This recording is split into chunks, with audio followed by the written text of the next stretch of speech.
you have made.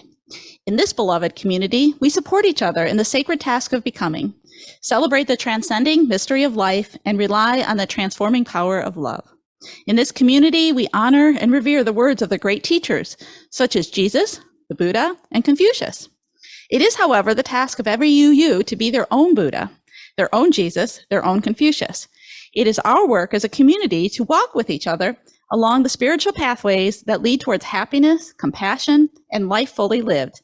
And while we are a safe harbor where there is solace and healing, we are also a launching pad from which we are propelled into the tumult of life to live courageously, justly, and lovingly. In this sacred place, we create the structures that lift up the downtrodden, set the captives free, and heal the brokenhearted. Here we have learned that to be fully human is to be fully divine, and that with a little help from our friends, we can each tell our own unique story. Now, a little introduction to today's service. Buff Sunday Services Committee, which I'm on, tries to plan service topics in line with the season, the Unitarian Universalist monthly themes, and requests from the fellowship. In our spring survey, we received numerous requests to explore other world religions.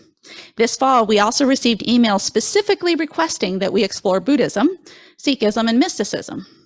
Today, we are happy to welcome a Buddhist minister and senior teacher, Kunga-Nyima Drotos, who will share some Buddhist wisdom with us, touching on the Four Noble Truths, the Eightfold Path, loving kindness, and the philosophies of Thich Nhat Hahn. Senior teacher Reverend Kunga-Nyima has addressed our fellowship before, but it has been a few years.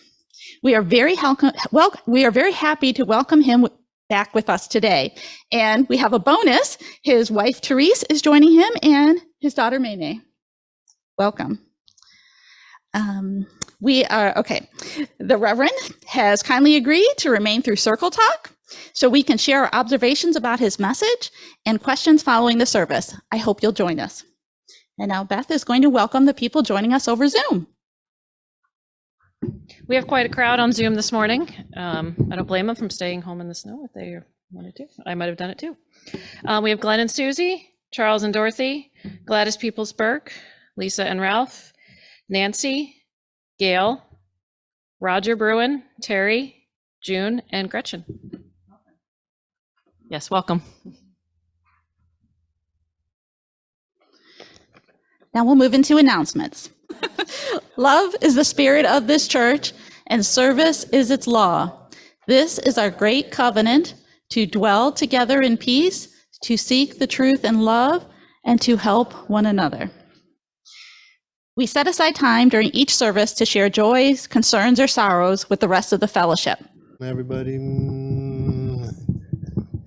that was a meditation.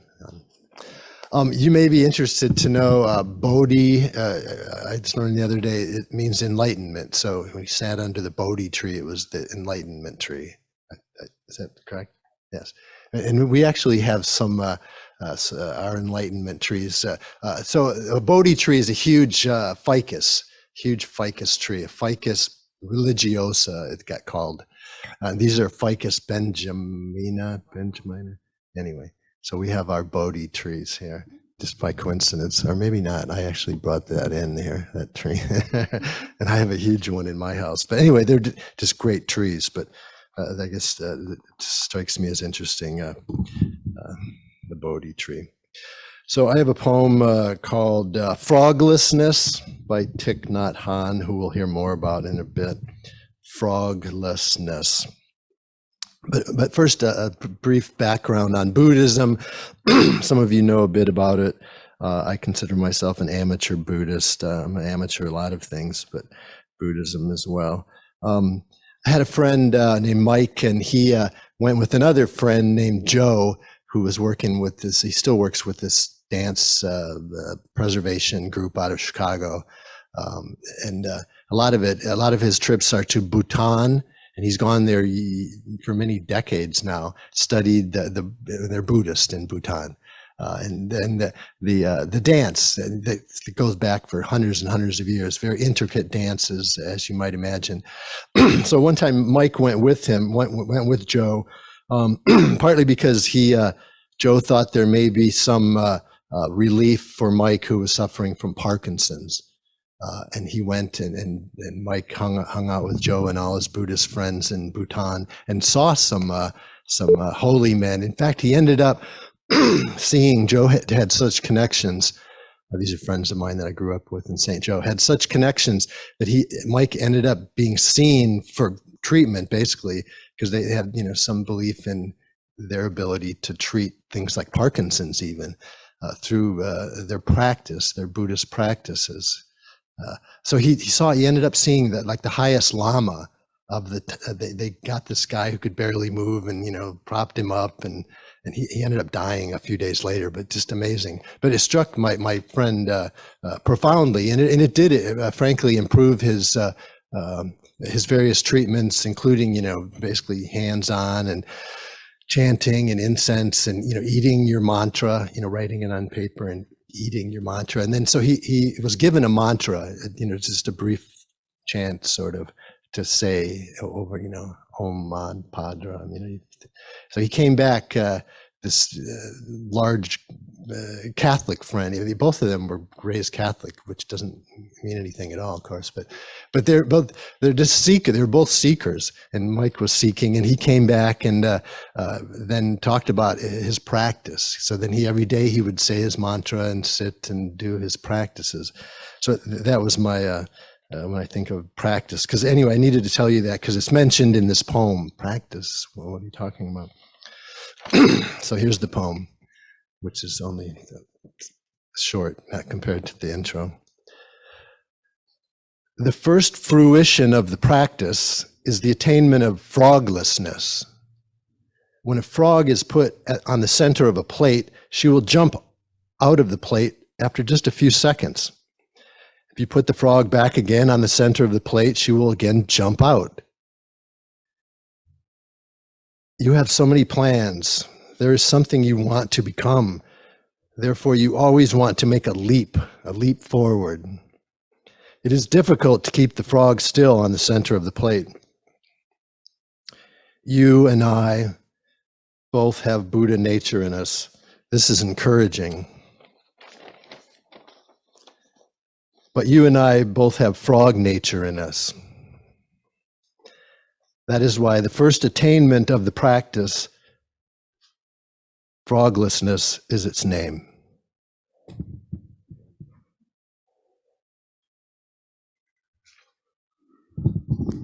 And now I'd like to introduce our speaker. Senior teacher Reverend Kunga-Nyima Drotos was initially introduced to Buddhism through the teachings of Thich Nhat Hahn about 25 years ago. He completed Buddhist refuge vows with Shambhala, Buddhist teacher Judith Leaf, and received the Dharma name Kunga-Nyima in 2012. From 2010 to 2020, he facilitated a meditation group in St. Joseph, Michigan, called the St. Joseph Buddhist Sangha, which Harvey and Gloria attended and participated in. For the last 10 years, he has been writing Buddhist essays for the Herald Palladium newspaper in St. Joseph on a quarterly basis. He was ordained a Dharma teacher with the Grand Rapids Buddhist Temple in 2022. And he did let me know that he teaches there once a month, and the teachings are recorded on YouTube. So if you ever want to watch any of the recordings after today and learn more, I found them very, very interesting. They do some chants and then they deliver a message, and that's the Grand Rapids Buddhist Temple. So just something to keep in mind. He is also currently employed as a hospice social worker. Please welcome Reverend Kunga-Nyima Drotos, and he will be speaking to us from his meditation pillow.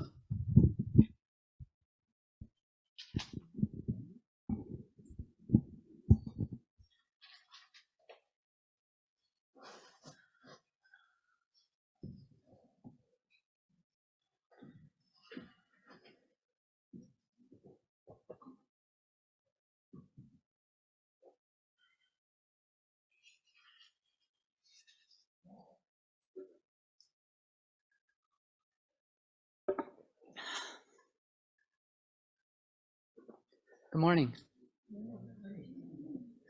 So my name is Kunga. Is this a good volume for you? Can you hear me okay?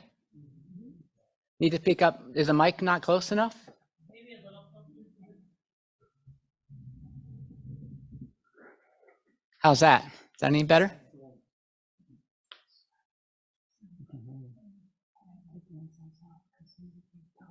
Okay. So that was good that we had that that little video of the Buddha's life to start us off, because that was part of my talk. So I just take that part off because we got it covered. So I thought I would start out today by talking a little bit about the Four Noble Truths, because Thich Nhat Hanh's teachings are all based on the Four Noble Truths. The Four Noble Truths is traditionally taught to be the first teaching that the Buddha provided after his enlightenment. So he went back to some of these teachers he had been studying with, and he sat them down. They were very surprised to see him. He had been practicing with them, and they had been doing a severe ascetic practice where they really weren't eating. They were really basically starving themselves. And he had left that practice. And so because he had started eating again, they have the story of the woman bringing him a rice bowl. When that happened, he started eating again. They all left him and said, you're no longer following the way.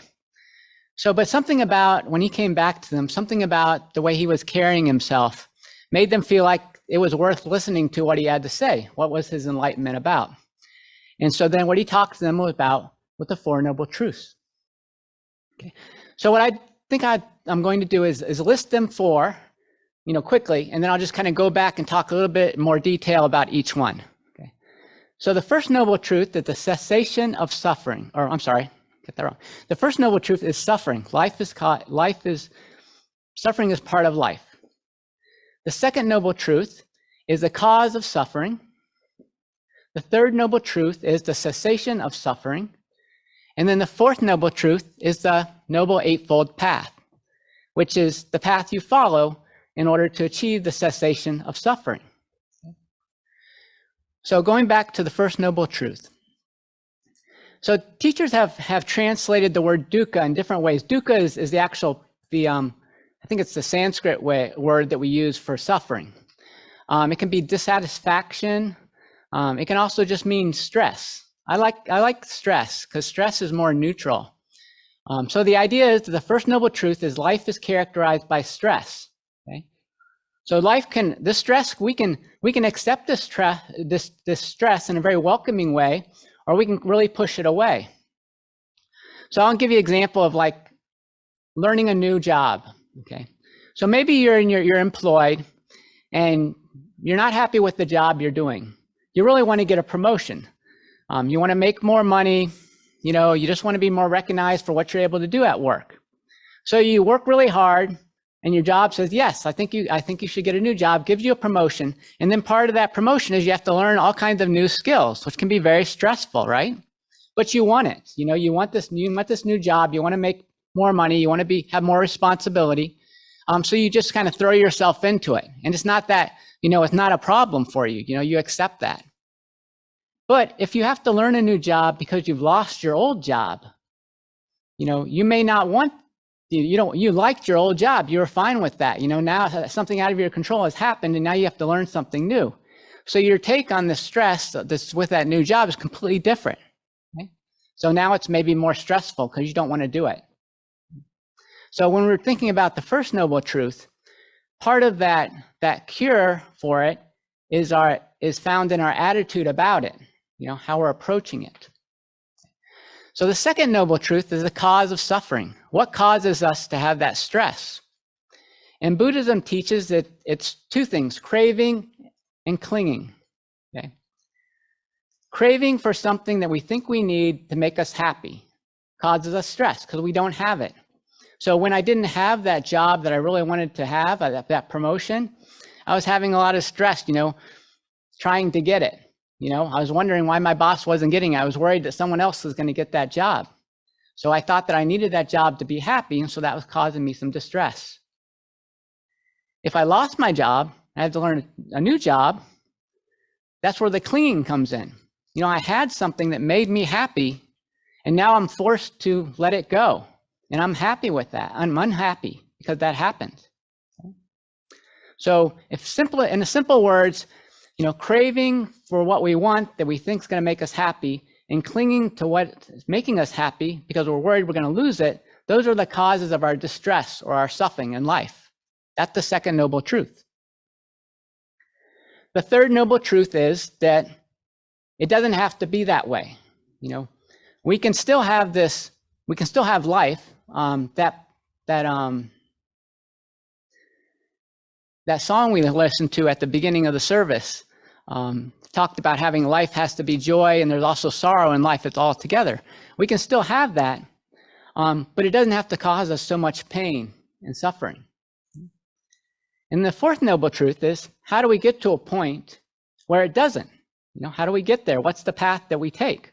What's the practice that we have? And that's the Eightfold Path. So the Eightfold Path can be, I'm not going to go into a lot of detail on that, but I'll just tell you what the different parts of the path are. It starts out with knowledge, right view and right intent.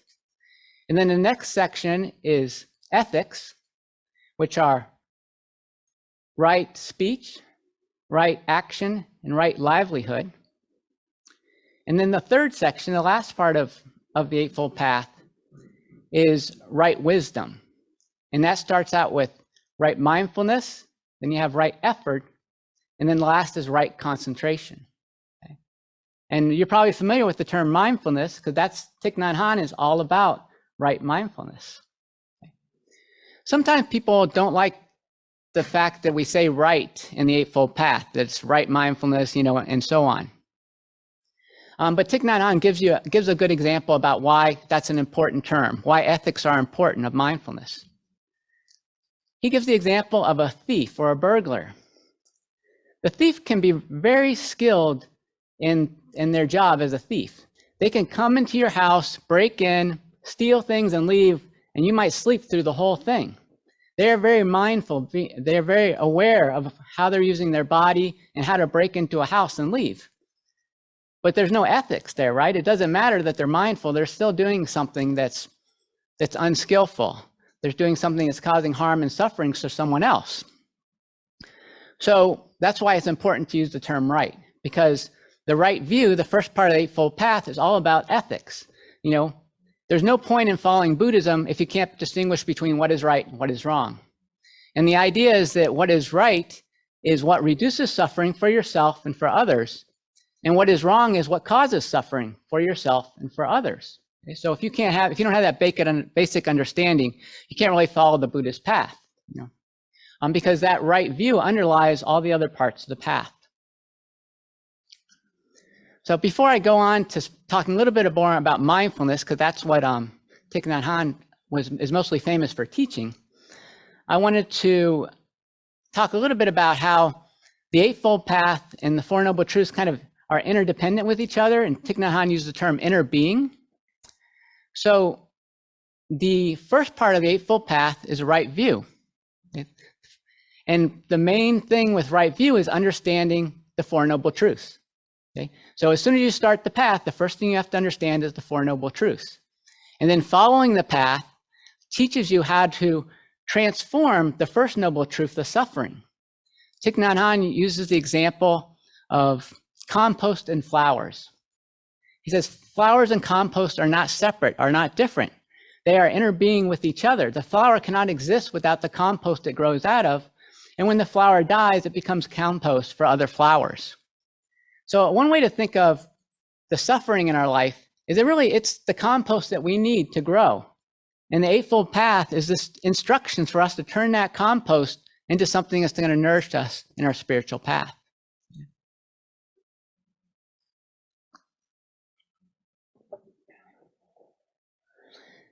So let's talk a little bit more about Thich Nhat Hanh. So Thich Nhat Hanh passed away last year, though Thich Nhat Hanh teaches no birth, no death. So Thich Nhat Hanh would say that was an illusion. You know, Thich Nhat Hanh is not dead. We are talking about Thich Nhat Hanh today. He's living in this teaching. There's millions of books by Thich Nhat Hanh out there, and people are reading them right now. Plum Village is in existence. You know, we saw the video from Plum Village. There are monastics and students and teachers of Thich Nhat Hanh all around the world. His poetry is out there, his calligraphy. He is living in all these different ways. So Thich Nhat Hanh, he will never die. You know, he's always going to be alive in the practitioners, the Buddhist practitioners, and all the other people he's encountered with. So that was one of the basic teachings of Thich Nhat Hanh. There is no birth and no death. You know, we are alive through everything else that continues on after our physical body dies. And we are alive before we actually come into physical form through our parents, you know, and their parents. You know, no human being came out of nothing. Everybody came from their parents and their culture. So all of that is part of us. So to figure out, you know, to say that we're born just because we physically were given birth by our mother is just kind of a limited way of seeing life, Thich Nhat Hanh would teach. So let's go to mindfulness. So mindfulness, there's one Buddhist sutra or scripture teaching, which is really specifically about mindfulness. It's called the Four Grounds of Mindfulness. So we've had the Four Noble Truths, and now we have the Four Grounds of Mindfulness. The Four Grounds of Mindfulness are mindfulness of your body, your feelings, your mind, and your objects of mind. And objects of mind is, your mind is what you think about, and objects of mind is what you think about as it relates to your spiritual practice. So what kind of thoughts are a hindrance, you know, a barrier to your practice, and what kind of thoughts help your practice? And of course, the first thought that helps your practice is mindfulness. That's the first part of the seven factors. You know, there's another list. There's lots of lists in Buddhism, but the next thing that helps your practice is mindfulness. So today I thought I'd just talk about two main types of mindfulness of the body. Mindfulness of your breathing and mindful walking. So I thought it would be really good to, since we're all sitting, is to just go ahead and practice mindful breathing while we're sitting here. Okay? So this is a basic Buddhist meditation practice. You know, in the video we saw Siddhartha sitting under a tree. That's what he was doing. He started out practicing mindful breathing, and then he kind of developed his concentration as he was sitting there. So the first thing I suggest that you do is to sit up straight in your chair. Put both your feet flat on the ground. You can relax your hands in your lap. Traditionally, they're like one hand in the other and thumbs touching. One of the Buddhist teachers said you should try and sit with strong head and shoulders. So kind of keeping yourself erect. You can imagine maybe a string pulling up through your spine, through your head, you know, giving you that nice straight posture. But whatever posture you're comfortable in is what's appropriate. The idea is to sit in a posture where you're not distracted by things by your body. You know, your body is kind of in a neutral state. And then with your face, you're going to relax your face. Thich Nhat Hahn has a little gatha, which is kind of like a little mini mantra for you to think about. And it says, breathing in, I relax my body. Breathing out, I smile. So that's his little gatha. So you can think about that when you start the meditation to kind of help you relax your face. You can keep your eyes open or closed. Some people, if they haven't done meditation before and they close their eyes, they might feel like their thoughts are upsetting. And if you start to feel that way, you should just open your eyes, okay? You can try and think about something that's not upsetting, or just think about whatever you want, okay? So, because the whole process is supposed to be calming and not upsetting. So if you encounter some barrier in the beginning, you know, don't make yourself suffer. Just let yourself relax and do whatever's comfortable. So once you're in your comfortable position, you can have your eyes closed, or you could be looking down at the ground.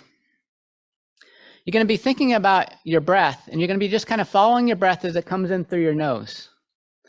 You're not going to try and control it in any way. You're just going to try and be aware of it, you know, as it comes in and as it goes out. And that's it. That's all the instructions for this beginning part. So what I thought I would do is I would chime the bell here. I think Thich Nhat Hanh always says, invite the bell to sing. You know, he thought that was more kind for the bell. So I'm going to chime the bell 3 times. We'll just do like a 3-minute meditation. You know, if you're comfortable with it. If you're not comfortable with it, don't worry about it. Just think about whatever you want. And then I'll invite the bell to sing 3 times at the end.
So that was a taste of sitting meditation.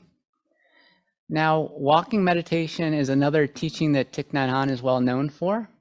And so the idea is to take that awareness that you use during your sitting meditation and just apply that, take it from your breath and to apply it to your whole body as you move through the world.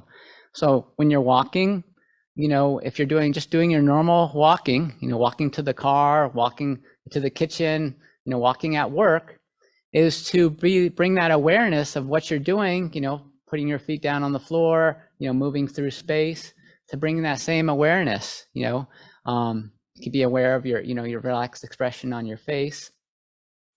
You can also do walking meditation kind of a little bit slower than normal, and then be really aware of how you're placing each foot down, picking up and putting down. And sometimes people find it easier to start with walking meditation versus sitting meditation because you're moving your body, and there are fewer distracting thoughts coming up because you're paying attention to how to move your body through space, right? So you're not so focused on your thoughts. So the next thing I wanted to talking about was loving kindness meditation, metta meditation, which is another teaching presented by Thich Nhat Hahn.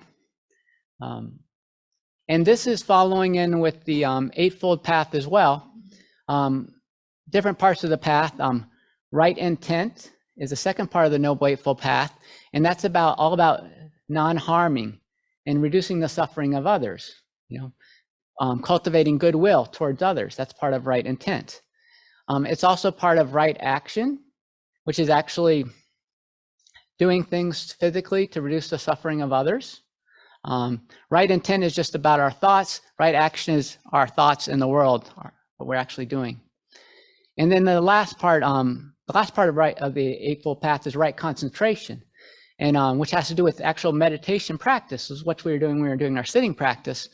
And loving kindness meditation is part of that practice as well. Before I move on to that, I wanted to say a little bit about the Buddhist altar we kind of added to your altar here. So the image of the Buddha there, there's often an image of the Buddha on Buddhist altars, and the idea is that it represents the Buddha as the founder of the religion, but also the Buddha as a symbol of our own deeply awakened mind. That we have our own Buddha nature, and within all of us. Okay, so it's not something external to us; it's something that we have inside of us. The other container, the brown one up here, is full of water, and so the idea is it's a clear water, and having a mind that is calm and clear like water, and that when we have thoughts, it stirs up the mud in the pond, and then you can't see clearly, you can't see what's in there. But if we practice meditation, we can learn to calm our minds, and we can see more easy what's going on in the world. And then the last thing, the incense, just about creating like a holy space, trying to show our thankfulness, our gratitude for being able to practice. I think it's like an offering. Okay. So getting back to loving kindness. So this is a practice that, again, you do in the sitting position, just like we did with our breathing meditation. And I'll start it by inviting the bell to sing 3 times, and then we'll go into the practice. Today we're going to do this as a guided meditation, but in your own practice, what I'm saying, you would just be saying to yourself silently. Okay. So this is another gatha or a mantra from Thich Nhat Hahn. A gatha is just like a short consolidation of a teaching, like a larger sutra, just kind of shortened down to the most meaningful elements. So it has 3 lines, and a lot of things in Buddhism are shortened to 3, because there's the Buddha, the teachings, the Dharma, and the Sangha, the community. So that's like a special number. So many of the things in Buddhism are done in 3s. So the first part of the gatha or the mantra is, may I be peaceful, happy, and light in mind and body. Second part is, may I be safe and free from injury. And the third part is, may I be free from anger, affliction, fear, and anxiety. So I'll say that 3 times, and it's kind of useful to kind of think about it, just taking those feelings yourself and pulling them into your heart, building up your own feelings about yourself. In a way, Buddhism kind of always starts with yourself. There is really no difference between yourself and everyone else. That's just a delusion. So, it's easiest just to start with yourself, and that's going to affect everyone. So after we practice loving kindness for ourselves, then we extend it out to those we love. I'll say the same thing, but instead of saying, may I be, I'll say, may those I love. And then we're going to extend it out to those I have difficulty loving. And then we're going to extend it out one more time to all beings. So I'll start by inviting the bell to sing 3 times. So kind of get calm and kind of get in a relaxed position. And then I'll just go through the first one 3 times. I'll have a little bit of a pause. Then I'll just continue on with the last 3. And then after we send it out to all beings 3 times, have a little bit of a pause, and then I'll invite the bell to sing again to kind of finish the meditation. And then usually at the end, whenever we end a meditation in Buddhism, we always do a bow. And so if you're comfortable with that, I invite you to end the meditation like that.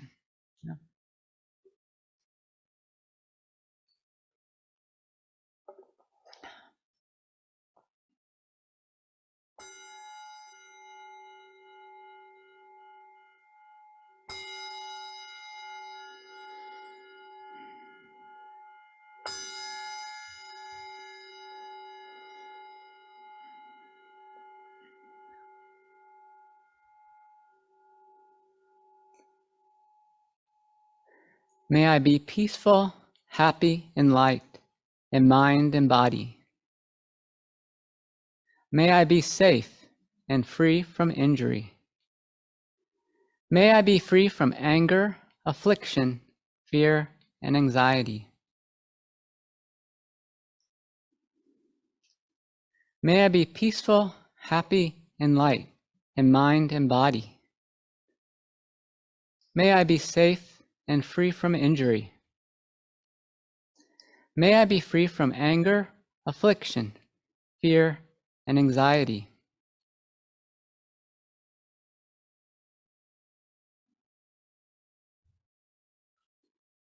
May those I love be peaceful, happy, and light in mind and body. May those I love be safe and free from injury. May those I love be free from anger, affliction, fear, and anxiety.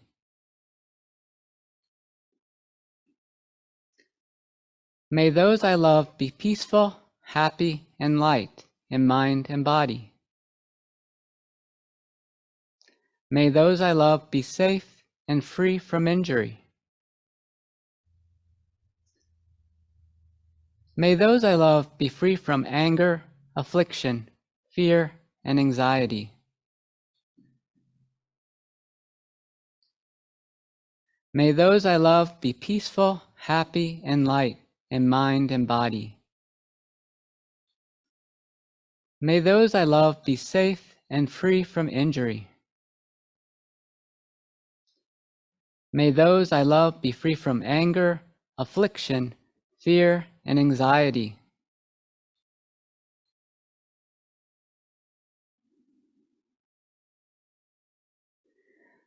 May those that I have difficulty loving be peaceful, happy, and light in mind and body. May those that I have difficulty loving be safe and free from injury. May those that I have difficulty loving be free from anger, affliction, fear, and anxiety. May those that I have difficulty loving be safe and free from injury. May those that I have difficulty loving be peaceful, happy, and light in mind and body. May those that I have difficulty loving be safe and free from injury.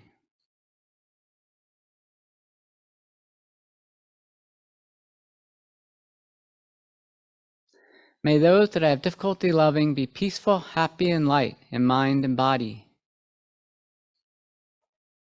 May those that I have difficulty loving be safe and free from injury. May those that I have difficulty loving be free from anger, affliction, fear, and anxiety.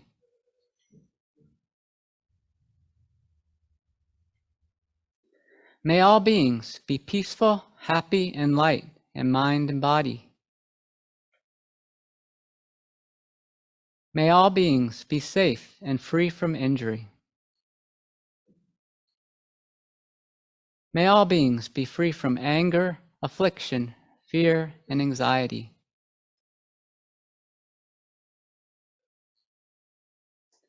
May all beings be peaceful, happy, and light in mind and body. May all beings be safe and free from injury. May all beings be free from anger, affliction, fear, and anxiety.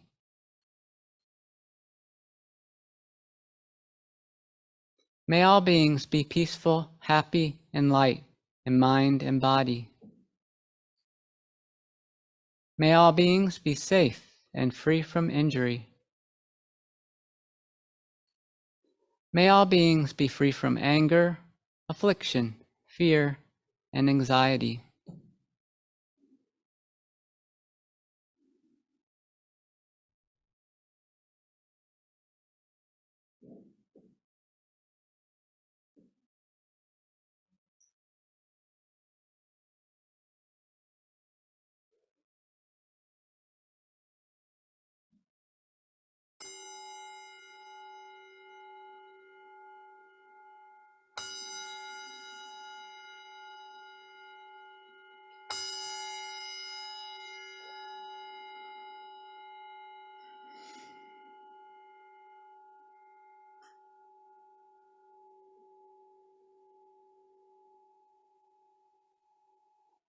All right. Thank you very much.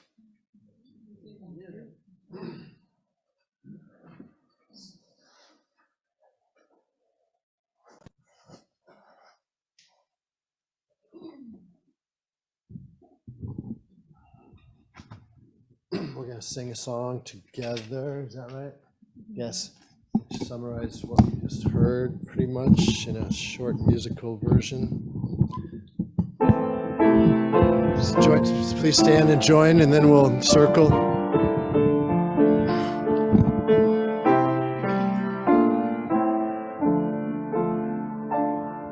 May I be filled with loving kindness. May I be well. May I be filled with loving kindness. May I be well. May I be peaceful and at ease. May I be whole. May you be filled with loving kindness. May you be well. May you be filled with loving kindness. May you be well. May you be peaceful and at ease. May you be whole. May we be filled with loving kindness. May we be well. May we be filled with loving kindness. May we be well. May we be peaceful and at ease. May we be whole.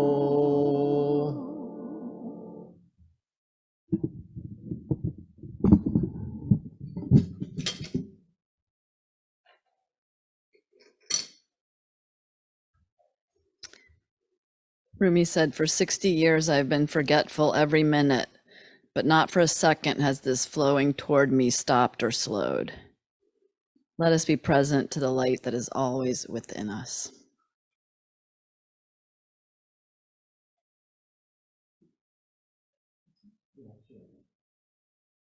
We're going to get in a circle and do our benediction. Feel free to hold hands if you want or not.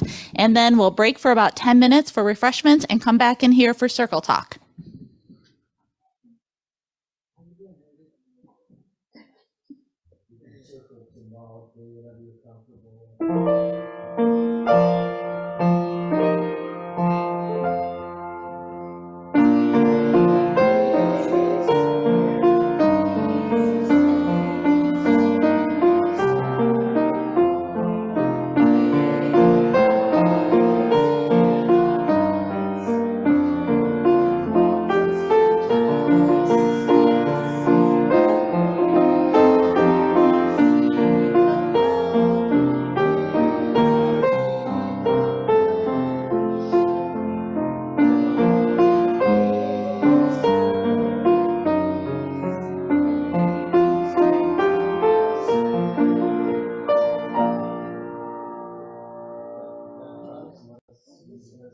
Thank you so much.